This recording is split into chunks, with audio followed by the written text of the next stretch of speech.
que se oscurece, azota el viento y me estremece. El enemigo luce más fuerte contra los justos, planean la muerte.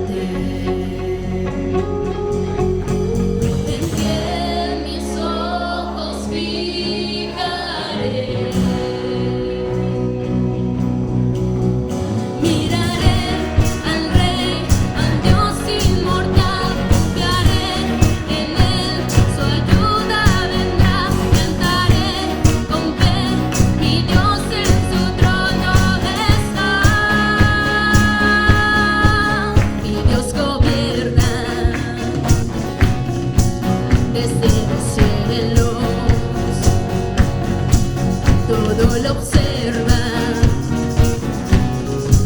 aún lo secreto, hará justicia, guiará su pueblo,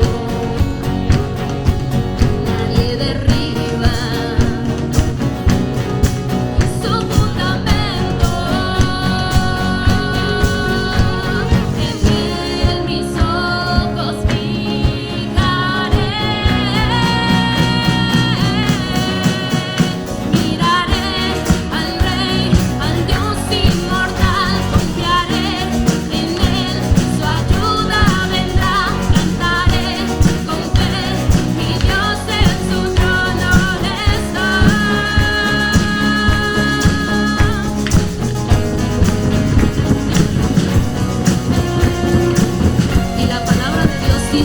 que no hay que temer, porque Él está con nosotros.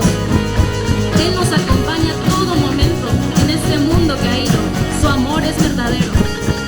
Yo no temeré, yo no huiré, no me moveré, solo espero en Él. Yo no temeré, yo no huiré, no me moveré, solo espero en Él. Yo no temeré, yo no huiré, no me moveré, solo espero en Él. Yo no temeré, yo no huiré, no me moveré, solo espero en Él. Miraré al Rey, al Dios inmortal, confiaré en Él, su ayuda vendrá, cantaré con fe, mi Dios en su trono está. Y miraré al Rey, al Dios inmortal, confiaré en Él, su ayuda vendrá, cantaré con fe, mi Dios en su trono está. Miraré al Rey, miraré al Rey, miraré al Rey, miraré al Rey.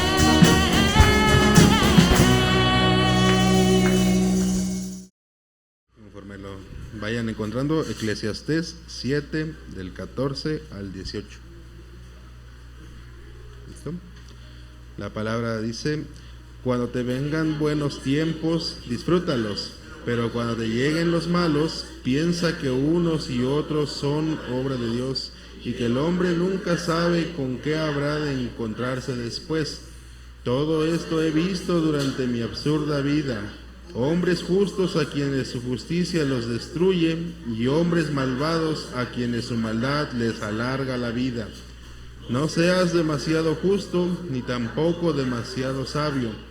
¿Para qué de ti mismo? No hay que pasarse de malo, ni portarse como un necio. ¿Para qué morir antes de tiempo?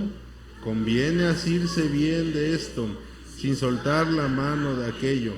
Quien teme a Dios saldrá bien en todo. Amén. Bueno, vamos a hacer una oración. Gracias, Señor Dios mío, Padre Todopoderoso, porque permites que estemos reunidos una vez más aquí ante tu presencia, Señor. Te pedimos pues para que nuestros hermanos que han de venir lleguen con bien y que también pues podamos atender a la palabra que has preparado para hoy. Señor, gracias te damos por la vida de nuestro hermano Will, que trae tu palabra el día de hoy. Señor, te pedimos que seas tú el que habla a través de él. Gracias por todo aquello que nos das y también por aquello que no, Señor, pues tú sabes que es lo mejor para cada uno de nosotros. Gracias, en el nombre de nuestro Salvador Jesucristo. Amén. Después de haber pegado el grito todos, hermanos, el día domingo, espero que nos haya ido todo bien, ¿verdad? ¿Quiénes comieron pozole en toda la semana? Yo por lo menos en mi casa hubo pozole todos los días, por lo menos. Gracias a Dios. Días buenos, ¿verdad? Aspectos cotidianos de la vida práctica. Cuando Pablo va a escribir, no es Pablo, Salomón. Cuando Salomón va a escribir Eclesiastés, en realidad no sabemos con qué sentimiento se encuentra Salomón, pero al leer todo el escrito de Eclesiastés, yo pudiese concluir que él está quizás con tantita depresión, con tristeza, porque la conclusión a lo que va a llegar él es: ¿qué hay de bueno debajo del sol? Absolutamente nada. La alegría está bien, pero eso es locura. La mucha riqueza también está bien, pero la pobreza también está. Entonces, Salomón va a tratar de decirnos, hablarnos sobre las perspectivas de la vida, el qué se siente quizás tener mucho dinero y qué se siente ser poco adinerado. Él va a decir, por ejemplo, que más vale ser pobre, porque el que tiene mucho dinero es secuestrado y tiene con qué pagar su secuestro, pero el que no tiene ni siquiera lo molesta. El que tiene se rodea de muchos amigos, pero se rodea de muchos amigos para ayudarles, para que le ayuden a gastar su dinero. Pero el que no tiene, ni nomás las mosquitas se les para allí en los frijolitos. Y entonces son las dos perspectivas que va a estar hablando Salomón. Parece ser que a veces nos da para abajo y otras veces algunas veces nos anima. Nos dice: no seas tan bueno, pero tampoco seas tan malo. Y entonces Salomón está entre una línea y nos invita a caminar dentro de esa línea. Y nos dice: no le pidas a Dios riquezas, porque puede ser que después de las riquezas te olvides de quién te haya dado esas riquezas. Pero tampoco procura no siempre estar viviendo escasamente, porque podrías llegar a maldecir a Dios. Entonces, Salomón, creo yo, que nos va a invitar a que caminemos en una línea, y esta línea me parece a mí que se trata del temor de Dios. Y entonces esta línea tiene que ver con el temor de Dios. Qué bueno si tienes mucho, tienes que hacer una cosa: camina sobre esta línea, teme a Dios. Y si tienes poco, ¿qué tienes que hacer? También camina sobre esta línea, teme a Dios. Porque el fin de todo escrito, va a decir Salomón al terminar, es que el hombre guarde los mandamientos de Dios y que le tema. Entonces entramos, hermanos, en un título que ya fue el de hace 15 días, aspectos cotidianos de la vida práctica, cómo hemos de vivir nuestra vida cristiana, cómo hemos de vivir en este mundo, un mundo en el que está en constante cambio, un mundo en donde hay justicia, entre comillas, pero también hay mucha corrupción, mucha injusticia. Y entonces Eclesiastés capítulo 7, versículo 14 al 18, nos va a decir cómo deberíamos vivir en estos tiempos. Oremos, hermanos. Mi buen Dios y Padre que moras en los cielos, te damos muchas gracias en este tiempo. Gracias porque eres bueno con nosotros y nos das siempre buenos días, buenos tiempos buenos, y los disfrutamos. Y también gracias por los tiempos malos, que también a veces, Señor, no los disfrutamos tanto, pero que nos hacen reflexionar en nuestra condición, Señor. Quizás para otros no, pero en este tiempo ayúdanos, Padre, a reflexionar en lo que tú nos quieres enseñar. Bendito seas. En Cristo Jesús te alabamos y te bendecimos y te damos gracias por este tiempo. Amén. Ok, vamos entonces a hablar de estos aspectos cotidianos de la vida, hermanos. Y quisiera iniciar diciendo o hablando sobre qué son los días malos, qué son los días buenos.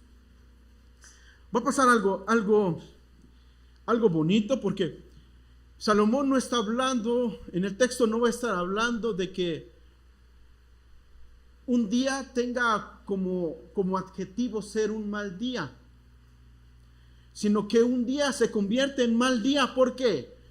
¿Por qué se convierte en un mal día? ¿Por qué? Por lo que nos pasa. Ok, entonces, lo que el texto nos va a decir no es que sí hayan tiempos malos, no es que existan tiempos malos, sino que esos tiempos se convierten en malos por lo que pasa en esos tiempos. Por ejemplo, quizás el miércoles nos fue mal y fuimos y trabajamos de Uber y llegó una muchacha que no nos pagó. Ok, y entonces el miércoles tuvimos un mal día. Pero eso no significa que todos los miércoles sean ¿qué? Sean malos. Entonces, ¿qué es lo que convierte ese día en malo? Lo que sucede en ese transcurso del día. ¿Ok? Y entonces, vean lo que nos va a decir las Escrituras.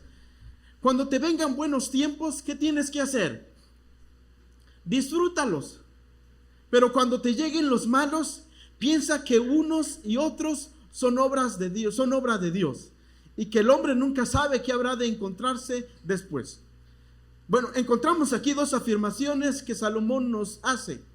Primero, esta es la enseñanza: disfruta de los buenos tiempos, pero también considera que van a llegar malos tiempos o tiempos malos. La pregunta que deberíamos hacernos aquí es: ¿qué son los tiempos malos? ¿Qué son los tiempos malos? Y nuevamente, no es porque un día en sí sea malo, sino por lo que sucede en aquel día. Salomón está dando por sentado algo: que van a haber ¿qué? Días malos. En otras palabras, van a haber días en las que quizás el patrón no nos dé nuestro salario completo. Van a haber días en donde voy a ir caminando y piso un clavo y se me convierte en día malo. Pero van a haber días buenos y en donde veo un billete de 500 pesos y me alegra el día. Pero lo que va a decir Salomón es que detrás de todas estas escenas, ¿quién está? Dios está detrás de estas escenas. Ahora bien, ¿Dios hace que tengamos días malos? ¿Qué es la maldad? Para los judíos habían tres tipos, por lo menos tres tipos de maldad y de tiempos. Los días buenos eran aquellos en donde Dios los libraba de alguna cosa. Por ejemplo, cuando el pueblo de Israel sale de Egipto, ¿por qué ellos salen de Egipto? ¿Por mano de quién? Por mano de Moisés, pero finalmente, ¿quién es el absoluto en esto? Dios. Y Dios los libra. ¿Y por qué sabemos que Dios los libra? Por todas las señales que Él hace. Y entonces para un judío este era un día bueno. Y nos libró, y el Señor es conocido como el libertador de la adversidad. ¿Ok? Esos son los días buenos. Pero también habría otro tipo de días buenos. Otro tipo de días buenos era cuando en Deuteronomio vemos que Dios dice: está la maldición y la bendición. ¿Qué tienes que hacer tú? Escoger, ¿qué cosa? La bendición. ¿Y por medio de qué venía la bendición? ¿Haciendo qué? Obedeciendo. Entonces, obedeciendo es como llegaban los días buenos. Pero también habían otros días buenos en donde la obediencia no era una condicionante para estos buenos días, sino que aquí tiene que ver más con la misericordia de Dios, que finalmente Él quiere que te suceda algo bueno, independientemente si seas bueno o no. Y esto tiene que ver con que Dios hace llover, ¿para quiénes? Para los buenos y para los malos. Pero también hace que salga el sol para los buenos y para los malos. En otras palabras, en su misericordia, Dios nos bendice. Y que no depende de la obediencia del hombre. ¿Ok? Y entonces, estos eran los días buenos. Pero ¿qué son los días malos? Los días malos es considerado como aquel producto de la maldad. ¿Qué ocasiona la maldad? Adversidad. La maldad ocasiona adversidad. Por ejemplo, fulanita de tal cometió fornicación, pues lo llamemos por su nombre, fornicó con su novio. Y esta niña o niño, bueno, sería niña, no niño, queda embarazada. Pero los dos se ponen de acuerdo. Ahí ya hay maldad. Los dos se ponen de acuerdo y dicen, ¿sabes qué? No vamos a armarla. Tú estás en la secundaria, yo en la prepa. ¿Qué vamos a hacer? Este mal que ellos hicieron o cometieron les ocasionó adversidad. ¿Por qué les ocasionó adversidad? Porque finalmente quizás alguno de los dos o los dos tienen que dejar la escuela. Ya es una adversidad. Que dejar la escuela por dejar la escuela es la adversidad, pero no es el mal. El mal es haber cometido la fornicación. ¿Sí me estoy dando a entender? Pero dejar la escuela quizás es la consecuencia, la adversidad por el pecado. Y entonces ellos dicen, ¿sabes qué? No vamos a poder con esto, porque vamos a dejar la escuela. No solamente eso, papá nos va a regañar y tenemos que salir de nuestras casas e ir a buscar una renta y proveernos nosotros dos. Y dos chavos de 17 años, pues se hace complicado la cosa. Si yo a mis 30 años se me hace complicado, imagínense los de 17. Y entonces entra en adversidad. Pero la muchacha le dice al muchacho, ¿sabes qué? Abortemos. Y no pasa nada. Y entonces lo piensa. Y esta maldad primera ocasiona, ¿qué más? ¿Qué más ocasiona? Ocasiona adversidad, pero también esta adversidad va a hacer que ocasione quizás mucha más maldad. Y esta maldad va a ocasionar que se ocasione ¿qué? Mucha más maldad. Ahora bien, cuando hablamos de días malos, no se está refiriendo a la maldad, sino a la adversidad que ocasiona a la maldad. Perdón, la adversidad que ocasiona la maldad. ¿Sí me estoy dando a entender? ¿Cómo lo sabemos? Inmediatamente en Génesis capítulo 3 vemos que después de la consecuencia de pecado, ¿qué entra? La adversidad, las consecuencias. Las consecuencias para el hombre, con mucho sacrificio, finalmente vas a conseguir con el pan y con el dolor, con el sudor de tu frente, vas a poder comer. Y a la mujer le dijo, elevaré más los dolores cuando des a luz. Y entonces se trata de toda esta adversidad. ¿Y por qué decimos que es la adversidad? Porque recuerden que Dios no tienta a nadie y no puede ser tentado. En otras palabras, los días malos deberíamos considerarlos aquellos en los que la adversidad viene a nuestras vidas. La adversidad que es producto de ¿qué? De la maldad. Pero si alguno dice, se me cruzó alguien y me invitó a un cafecito indebido, no piense que eso viene de Dios. Eso no es adversidad. Eso es una invitación a cometer maldad. En otras palabras, eso sería una tentación. Y entonces la Biblia nos va a decir que cuando vengan los buenos tiempos, ¿qué tenemos que hacer, hermanos? Disfrutarlos. Disfrutar estos buenos tiempos.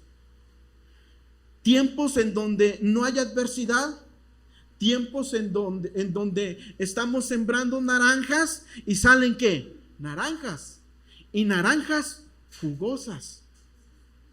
Tiempos en donde mi salario en realidad me reditúa. O sea, en mi salario me lo gasto yo mismo, me lo como yo mismo. Tiempos en donde quizás voy caminando y me encuentro una cartera sin credencial y sin nombre y no sabemos de quién es. Pero si lleva la credencial allí, hermanos, hablen a ese número. Por ejemplo, yo en esta semana, hermanos, fui a una tienda. Yo no me di cuenta, llegué a casa y le hablan por teléfono a mi esposa. Oiga, señora, ¿usted es pariente del señor Wilmer Gómez? Sí, es que dejó su cartera aquí tirado. Y yo llevaba en mi cartera lo del mandado. Hay una que se dice ser profetisa, que dice que Dios está al pendiente de sus cosas, ¿ok? Y que hay un ángel cuidándole de sus cosas, pero no es así, hermanos. Yo creo que Dios tiene misericordia de nosotros. Dios tiene misericordia de nosotros y sabe que quizás si perdemos lo del mandado, ¿qué comemos? Entonces, antes de decir que Dios o un ángel está al cuidado de nuestras cosas, yo creo más que Dios tiene misericordia de mí. Y que dice, pobre este cabezón, voy a tocar el corazón de esta persona y me habla esa persona. Pero regresando a lo anterior, debemos disfrutar los días buenos. ¿Por qué? Porque hemos de caminar con la convicción de que también van a haber días malos. Van a haber días malos. Y finalmente, estos días malos son ocasionados, o detrás de estos días malos están, ¿quién? Dios. Dios está detrás de estos días malos. Pero vuelvo a repetir, los días malos no se tratan de aquellas invitaciones en donde se nos invita a cometer maldad. Los días malos se tratan de aquellos días en donde la adversidad viene hacia nosotros. Y finalmente, esta adversidad, el texto nos va a decir que finalmente sí, se trata de un Dios que está por detrás de esta escena y que finalmente trae adversidad hacia nosotros. ¿Por qué Dios traerá adversidad hacia nosotros? Primera de Reyes, capítulo 11, del versículo número 1 al 3, vamos a ver que se trata de la historia de Salomón. Salomón, un hombre que también está escribiendo Eclesiastés. ¿Por qué Dios trae adversidad a Salomón? El versículo 1 del capítulo 11 dice así: ahora bien, además de casarse con la hija del faraón, el rey Salomón tuvo amoríos con muchas mujeres moabitas, amonitas, edomitas, sidonias e hitas, todas aquellas mujeres extranjeras. Tuvo 700 esposas que eran princesas y 300 concubinas. Todas estas mujeres hicieron que se pervertiera su corazón. En efecto, cuando Salomón llegó a viejo, sus mujeres le pervirtieron el corazón, de modo que él siguió a otros dioses. Y no siempre fue fiel a su Dios como lo había sido su padre David. Por el contrario, Salomón siguió a Astarte, diosas de los sidonios, y a Moloc, el detestable dios de los amonitas. Fue esa época cuando una montaña al oeste de Jerusalén, Salomón edificó un altar pagano para Quemos, el detestable dios de Moab, y otro para Moloc, el despreciable dios de los amonitas. Y vean que dice el versículo 14: por tanto, el Señor hizo que Hadad, el edonita, que pertenecía a la familia real de Edom, surgiera como adversario de Salomón. Y a Salomón se le trae la adversidad. ¿Pero por qué? Por todo lo que estaba haciendo. Se casa con muchas mujeres. 700 princesas tenía a su disposición y 400 concubinas, ¿verdad? 300, perdón. Pero ¿cuál es el problema con esto? Que todas esas mujeres tenían ¿qué? Sus propios dioses. Uno de los peores dioses, detestable, dice el texto, era Moloch o Moloch. ¿Ok? Y este dios finalmente era un hombre que estaba sentado, un hombre muy grande, una estatua muy grande, y abajo de sus pies se hacían una hoguera. Y en esa hoguera eran sacrificados los niños. Y entonces Salomón empieza a adorar a todos estos tipos de dioses. ¿Por qué viene la adversidad a Salomón? Por todo esto. Lo que conocemos como el día del Señor. El día del Señor en donde a los justos les va a hacer lo bueno, mientras que a los injustos les va a traer algo malo. En otras palabras, van a ser llamados a cuentas. Y entonces empieza la adversidad. ¿Cuál es el propósito? Que finalmente Salomón reconociera que ¿qué? Que se ha desviado. Y entonces él tendría que regresar ¿a dónde? Al punto de inicio, al punto de encuentro. Tenía que arrepentirse. Y entonces por eso Dios trae la adversidad. Entonces bajo estos textos y bajo otras historias, nosotros nos damos cuenta que cuando una nación pecaba, Dios traía ¿qué? Adversidad. Lo vimos en Egipto, lo vimos con Sodoma y Gomorra, después lo vemos con los israelitas que finalmente son llevados a cautiverio. Lo vemos después con los asirios, luego con los babilónicos, con los persas, con los griegos, etcétera. ¿Por qué Dios trae la adversidad a estas naciones? Finalmente por su comportamiento. Primero, se han enriquecido muchísimo, pero ese enriquecimiento los ha llevado ¿a qué? A la perversión. Y entonces lo que Dios va a hacer es hacer algo. Y entonces la adversidad es un producto, los días en donde viene adversidad son productos del Señor. Entonces cuando vengan los días malos, también deberíamos considerar que es producto de Dios. ¿Será porque estamos haciendo algo malo? ¿Será porque estamos desobedeciendo a Dios? Puede ser que sí, pero no siempre es porque desobedezcamos a Dios. No siempre es porque desobedezcamos a Dios. Salomón va a decir que los injustos son tratados como justos y los justos son tratados como injustos. Por ejemplo, en un juicio, ¿quién es el inocente? Hermana, en un juicio, ¿quién es el más inocente? Pero el juez finalmente cuando declara a alguien inocente, muchas veces, ¿quién queda como inocente? El imputado. Bueno, normalmente el inocente es aquel que tiene más dinero. ¿Sí o no? Yo no sé mucho de derecho, pero normalmente Salomón va a decir que el que tiene más dinero es el que finalmente es el que es declarado inocente. ¿Eso qué significa? Aún siendo justos podemos sufrir adversidad. Sí. Y es más, la adversidad es el camino del cristianismo. El sufrimiento es un camino inevitable para el cristiano. En otras palabras, los cristianos de por sí vamos a sufrir. Hemos de sufrir porque se nos ha invitado, se nos ha mandado a seguir la justicia. Y para aquellos que son justos, finalmente viviendo en un mundo corrompido, ¿qué hemos de hacer? Sufrir.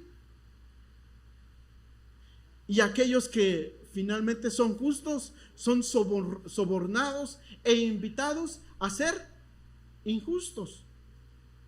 Porque conviene a los grandes que vivamos en un mundo de injusticia. Y al no doblar las manitas, entonces el justo ¿qué hace? Sufre. Por eso decimos que el camino del justo, sobre todo el camino de los hijos de Dios, está lleno de sufrimientos. Mateo capítulo 5 del versículo 10 al 12 dice: dichosos los perseguidos por causa de la justicia, porque el reino de los cielos les pertenece. Dichosos serán cuando por mi causa la gente los insulte, los persiga y se levante contra ustedes toda clase, toda clase de calumnias. Alégrense y llénense de júbilo, porque les espera una gran recompensa en el cielo. Así también persiguieron a los profetas que los precedieron a ustedes. Este texto nos hace una invitación, hermanos, a seguir la justicia.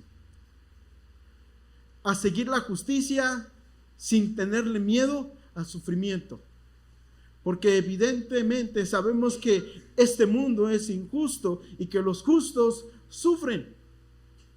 Pero no es aquí en esta tierra en donde cada uno le será pagado conforme a sus obras. Eclesiastés nos va a decir que no es en este mundo en donde el justo o el injusto es pagado según sus obras. Eclesiastés va a decir: yo veo al injusto muriendo como un justo, y veo al justo muriendo como un injusto. Creo que lo repetí, ¿verdad? Pero es al revés. Ustedes me entienden. ¿Por qué? Porque finalmente, hermanos, la paga de nuestras obras no es completamente en esta tierra. La paga de nuestras obras es allá en donde, en el cielo. Cuando nuestro Señor Jesucristo venga y finalmente seamos llamados cada uno de nosotros a dar cuenta de nuestras obras. Por lo tanto, si sufrimos en esta tierra, ¿qué hemos de hacer? Gozaos y alegraos, puesto que nuestro galardón es grande allá en los cielos. Por lo tanto, ¿qué deberíamos de hacer con los días buenos? Alegrarnos. ¿Estás recién casado? Alégrate, joven. ¿Ya tienes 5 años de casado? Alégrate. ¿Tienes 10 años de casado? Aunque sea un poco difícil, pero alégrate. Alegrémonos y aprendamos a disfrutar de aquellas cosas pequeñas que el Señor nos da.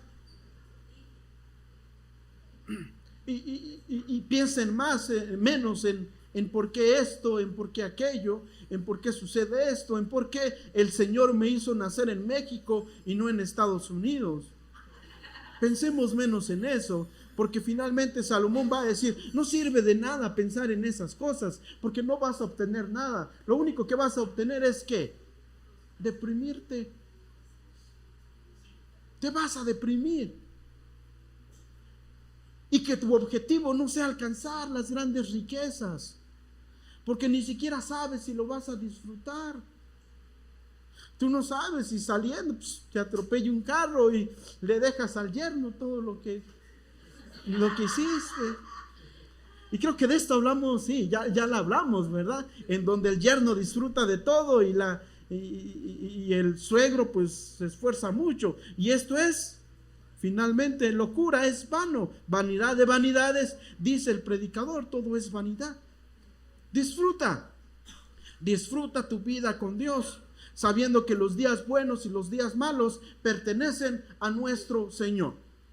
Si el Señor quiere que la adversidad venga, está bien. Sabemos que en esta vida no pasa nada, la adversidad no llega a nuestras vidas si Dios no lo permite. No llega. La adversidad no llega a nuestras vidas. Si usted es hijo de Dios, la adversidad no llega a su vida si Dios no la permite. Job dice: mujer, hablas como una necia. Si de Dios sabemos recibir lo bueno, ¿no sabremos recibir también lo malo? A pesar de todo esto, Job no pecó ni de palabra. Entonces Job está diciendo, aceptemos también los días en el que el Señor trae adversidad, porque finalmente tienes que reconocer que hay un límite para todo. Pero detrás de ese límite, ¿quién está? Dios. Está Dios. Por lo tanto, disfrutemos.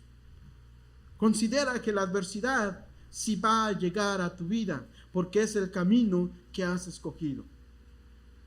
Todos los que han escogido venir a Cristo han escogido el camino de la adversidad.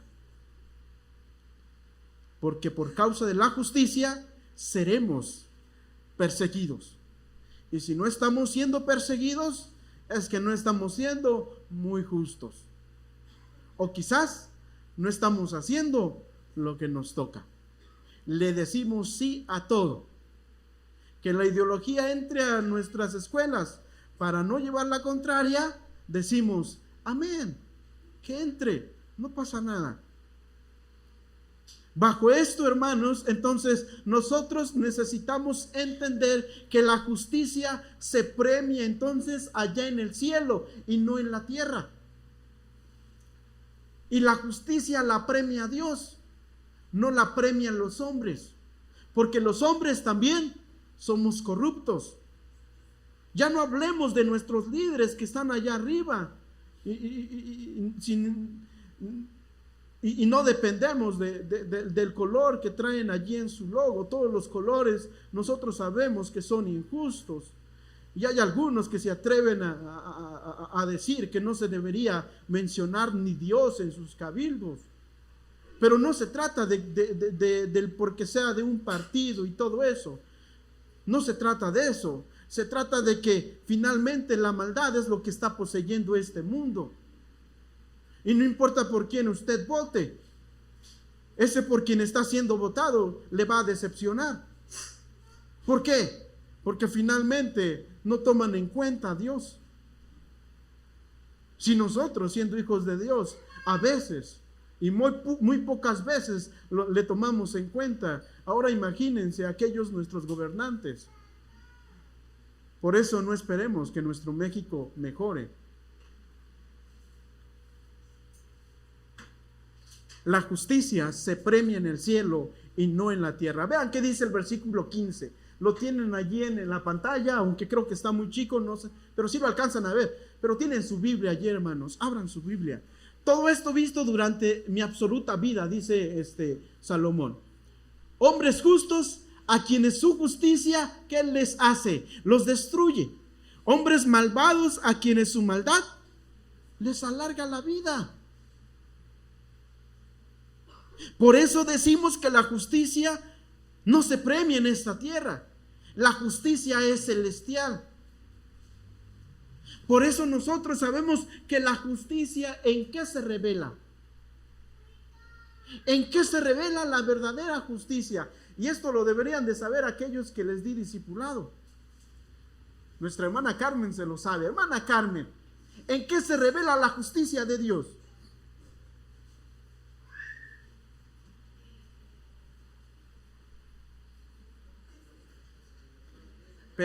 Pero de los males de su esposo sí se acuerda, ¿verdad?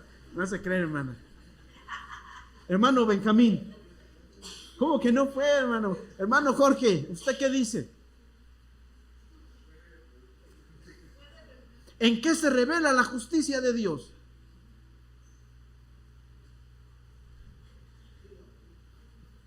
Dice la Biblia, porque en el Evangelio la justicia de Dios se revela por fe y para fe. Como está escrito, mas el justo por la fe va a vivir. ¿Qué es lo que nos dice que Dios es justo? Su evangelio. Así entiendo yo el texto. La justicia de Dios se revela en el evangelio. Piense en qué es el evangelio. ¿Cuál es la esencia del evangelio? Lo digamos todos juntos. Que Cristo murió por nuestros pecados en la cruz del Calvario, que fue sepultado y que resucitó al tercer día conforme a las Escrituras. Dice 1 Corintios capítulo 15 del versículo número 1 al 3. Entonces allí encontramos la esencia del evangelio. ¿Qué es lo que declara que Dios es justo? ¿Qué es lo que declara que Jesús es justo? Su muerte y su resurrección. Como que las cosas no andan muy bien porque esto es incomprensible, pero así lo dice la Biblia. ¿Qué es lo que nos dice que Dios es justo? Que murió por nosotros, pero también resucitó. Esto es clase para otro día, pero ¿cuál es el punto, hermanos? El punto es que la justicia se premia en el cielo, no en la tierra. La justicia es celestial, la justicia no es terrenal. ¿Y por qué decimos que la justicia no es terrenal? Porque nadie, absolutamente nadie, por sus propias fuerzas puede ser declarado justo. La justicia no pertenece a esta tierra. La justicia solo pertenece a Dios. En Cristo Jesús somos declarados justos. Porque usted es muy bueno, hermano Lalo. No. Hasta somos malos para pecar, dijo uno.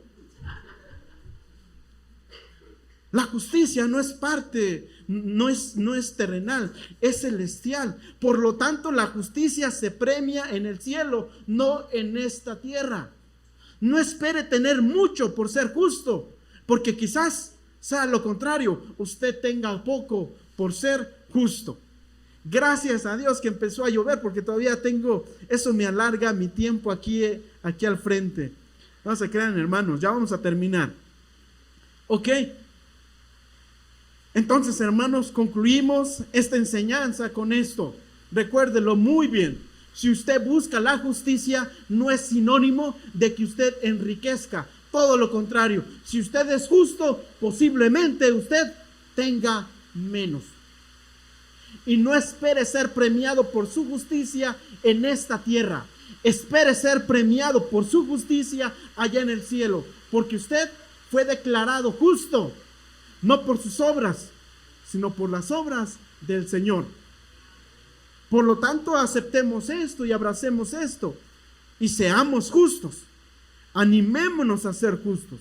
Segunda de Timoteo, capítulo 3, del versículo 10 al 13, dice así: tú, en cambio, has seguido paso a paso mis enseñanzas, mi manera de vivir, mi propósito, mi fe, mi paciencia, mi amor, mi constancia, etc. Vean qué dice el 11. También has seguido mis persecuciones y mis sufrimientos. Estás enterado de que sufrí en Antioquía, Iconio y Listra, y de las persecuciones que soporté. Y de todas ellas me libró el Señor. En las persecuciones, finalmente nuestra vida depende del Señor, no de nosotros mismos. Versículo 12. Asimismo, serán perseguidos todos los que quieran llevar una vida piadosa en Cristo Jesús. Mientras que esos malvados embaucadores irán de mal en peor, engañando y siendo engañados. Quienes quieran llevar una vida piadosa en Cristo, finalmente serán perseguidos.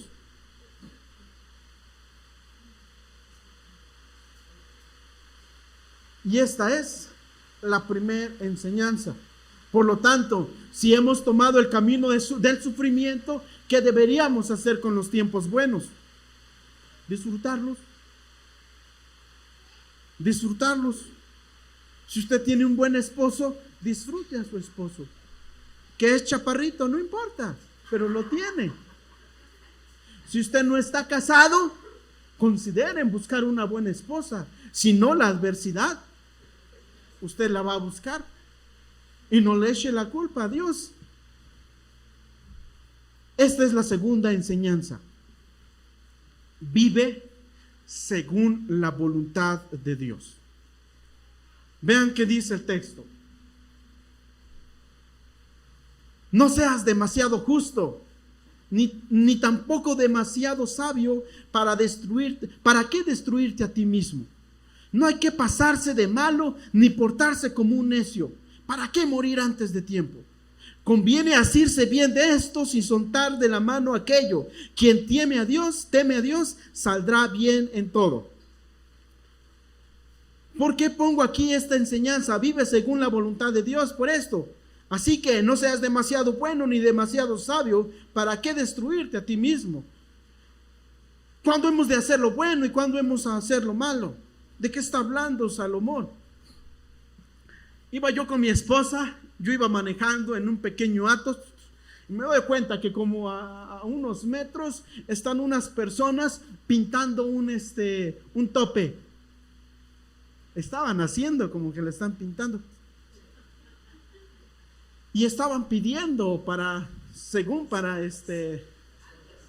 las cocas.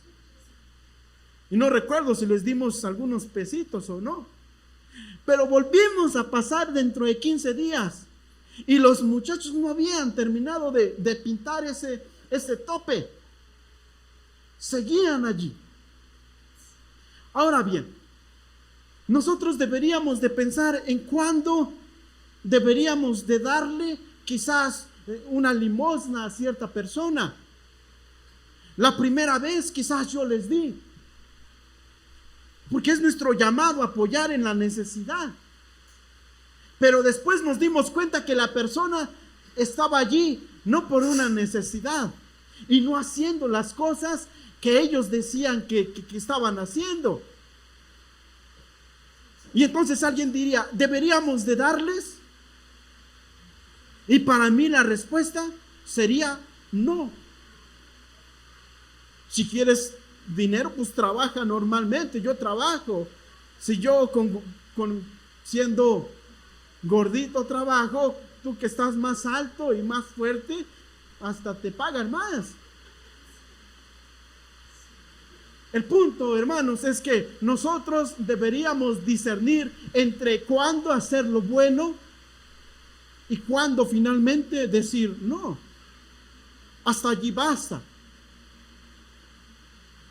En otra ocasión, una hermana vino muy molesta y dijo, hermano, estoy muy molesto con mi esposo y yo sí quiero divorciarme de él. Y la pregunta es, claro, ¿por qué quiere divorciarse de su esposo? Porque, mire, mi esposo le dio a mi hermana fulanita de tal 40,000 pesos. ¿Cuál es el problema? El problema es que él sabía que la hermanita era adicta a los juegos. ¿Y qué cree? Perdió todo el dinero. ¿Y cómo nos va a pagar?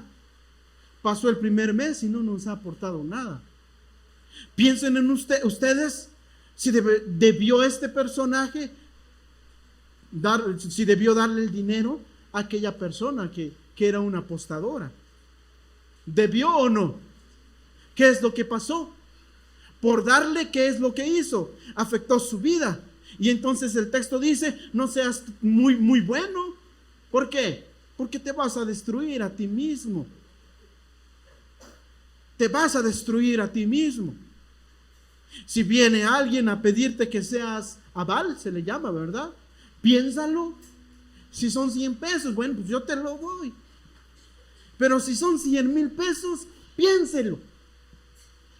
Piénselo, porque puede que pase algo raro por allí y usted vaya a pagar los platos rotos. Y entonces es por eso que Salomón dice, hey, piensa, ten cuidado, no siempre seas bueno. En otras palabras, ten discernimiento. Piensa primeramente en hacer las cosas según la voluntad de Dios. ¿Es la voluntad de Dios que le preste yo 100,000 pesos a esta persona? Piénselo. Pues para mí sería un no, porque yo no tengo esos 100,000 pesos. Definitivamente es un no. Pero puede quedar usted como mi aval. Si usted no paga, yo no tendría cómo pagar ese dinero. Por lo tanto, mi respuesta sería, para mí, según mi condición, es no puedo, hermano. Si tuviera yo 500,000 pesos allí en el banco, pues le diría quizás que sí, pero no tengo. Entonces, ¿qué es lo que voy a hacer yo? ¿Irme a la cárcel por usted? Pues como que no sería muy, muy bueno. Entonces usted debe de pensar, ¿pecaríamos nosotros si le decimos al hermano o a la hermana que no?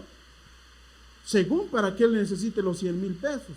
Si es para hacer un negocio, yo le diría, hermana, si yo tuviese esos 100,000 pesos, yo haría el negocio, pero no los tengo. Y entonces es aquí donde nosotros deberíamos de pensar si actuar haciendo lo bueno o detenerme y discernir si esto que me están pidiendo que yo haga, a final de cuentas, no va a llegar a destruirme.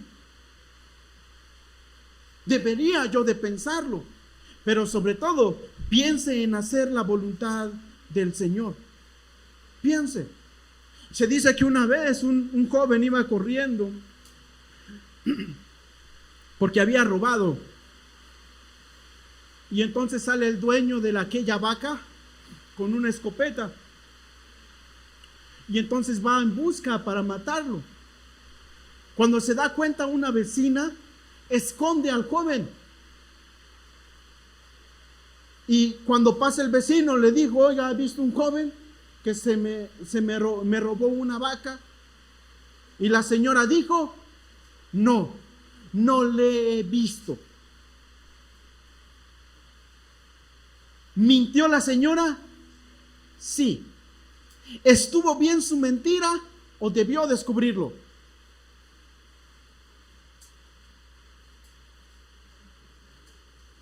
Si lo hubiese descubierto, ay, muchas gracias. Gracias por las grandes siervas del Señor. Gracias, hermana, muy amable. Si ella lo hubiese descubierto, el joven hubiese fallecido. La señora tuvo que mentir y decir: no lo he visto, pero estaba allí detrás de su casa.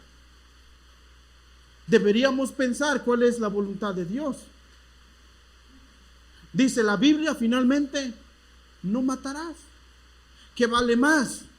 ¿Una vaca o la vida de un personaje? Tal vez lo que debió hacer esta señora no está, pero finalmente llevarlo después a las autoridades y cuidar la vida de esa persona. Es en esos momentos en donde nosotros deberíamos de pensar cuál es la voluntad de Dios. Y yo estoy seguro que la voluntad de Dios es finalmente cuidar la vida de la persona. ¿Recuerdan ustedes la historia de Rahab y los que fueron a ver cómo estaba el pueblo que iban a atacar? ¿Qué hizo Rahab? Escondió, y cuando le fueron a preguntar, ¿qué dijo? No está, no sé ni siquiera dónde están. ¿Mintió o no mintió? Es aquí en donde podemos aplicar este texto y decir que finalmente no seamos demasiado buenos, porque podemos destruirnos a nosotros mismos. Pero tampoco te creas demasiado sabio, porque Dios finalmente te pudiese ver. Vean que dice el 17: no hay que pasarse de malo ni portarse como un necio. ¿Para qué morir antes de tiempo? Conviene asirse bien de esto, sin soltar de la mano aquello. Quien teme a Dios saldrá bien en todo esto. Y entonces Salomón agrega: no te portes o no te creas que eres muy sabio, pero tampoco te creas o te portes como un necio. Si estás viendo la necesidad de alguien, sé sabio, ayúdale. No importa si eso te afecta en tu economía o no. ¿Por qué? Porque estás viendo la necesidad de alguien, sin importar si te afecta en tu economía. Puesto que Jesús dijo: haya pues en vosotros ese mismo sentir que tuvo Cristo Jesús, que Él se despojó de sí mismo y tomó forma de siervo. Si nosotros vemos un niño con una playerita o sin playerita, y nosotros venimos bien vestidos y nos tenemos 100 pesos para comer, ¿qué debiéramos de hacer? ¿Comprarle la playerita al niño o quedar satisfechos? ¿Qué debiéramos de hacer? Yo diría suplir la necesidad de aquel que está más necesitado que yo. Y deberíamos de entender o discernir cuál es la voluntad de Dios en esos momentos. Y yo recordaría aquel pasaje que dice: no solo de pan vivirá el hombre. De lo contrario, diría Ricardo Arjona, en mi barrio la más religiosa era doña Carlota. Hablaba de amor al prójimo y me ponchó 100 pelotas. En otras palabras, ese amor del que ella hablaba no lo practicaba. Entonces, hermanos, vivamos nosotros según la voluntad de Dios. Vivamos discerniendo cuál es la voluntad de Dios en nuestras actividades cotidianas. Si hemos de sacrificarnos, si hemos de menguar para que los demás crezcan, así sea. Pero no se sacrifique usted por el necio. Salomón va a decir, no le des consejos al necio, porque lo único que va a hacer es burlarse de ti. En otras palabras, no pierdas tu tiempo. Pero si hay alguien que necesita consejo, dáselo. No seas demasiado sabio y pensar que lo sabes todo. Piensa en cuál es la voluntad del Señor.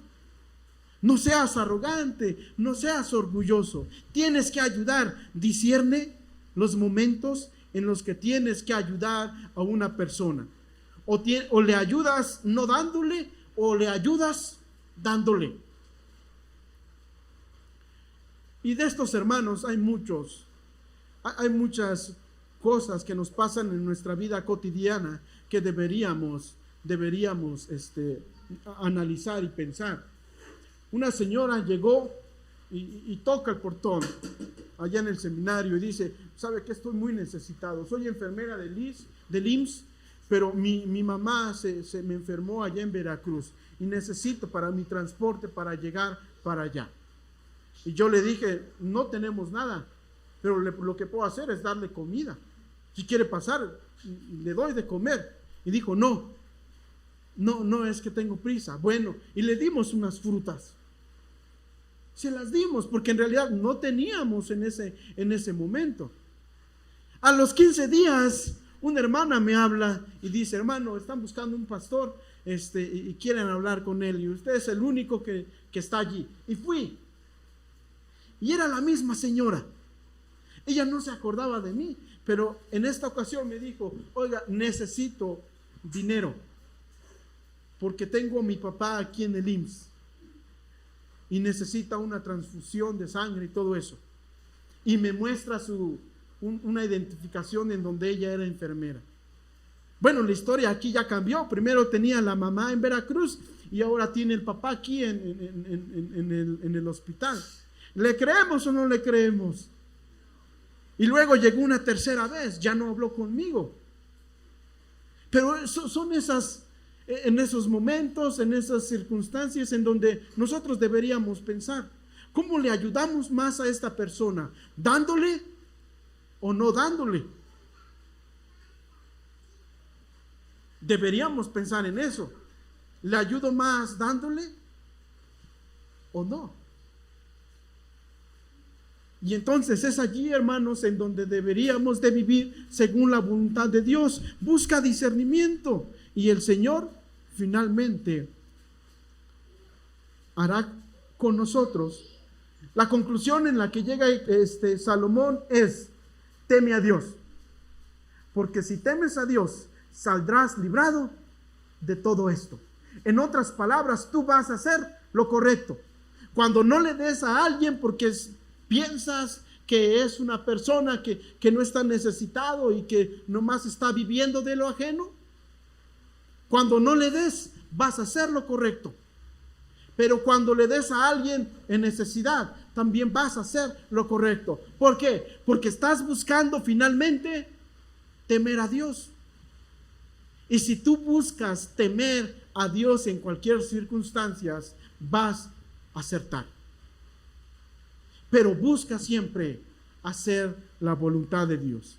Dos enseñanzas hemos visto en este tiempo. Disfruta de los buenos tiempos, porque los malos tiempos de seguro llegarán. Ten un 100% de seguridad que los malos tiempos van a llegar. Quizás no en este tiempo, en este día, ni mañana, pero en algún momento van a llegar. Por lo tanto, disfruta de los días buenos. Y si vienen días malos, considera que el fin de todo esto está Dios. Y Dios está detrás de cada día malo, de cada día en donde no hay para comer. Dios está detrás de esto. Si no te llena la pancita, te llena en tu fe. Si Dios no te satisface materialmente, te satisface en tu fe. Por lo tanto, hermanos, animémonos y busquemos la voluntad de Dios. Oremos. Mi buen Dios y Padre que moras en los cielos, gracias por este tiempo y este privilegio en el que mis hermanos me están dando para predicar. Gracias por nuestro hermano Raúl, por su familia. Bendíceles también siempre, Señor. Bendice a tu iglesia, bendícenos a cada uno de nosotros en lo individual, Padre. Y Padre, ayúdanos a buscar siempre el temerte a ti. Y ayúdanos a tener discernimiento para hacer lo bueno y finalmente para decir, no puedo hacerlo. Porque finalmente estás atentando contra lo que es justo o lo que es injusto. Bendito seas, te alabamos y te bendecimos y te damos muchas gracias. En Cristo Jesús. Amén. Hermanos, que el Señor les bendiga.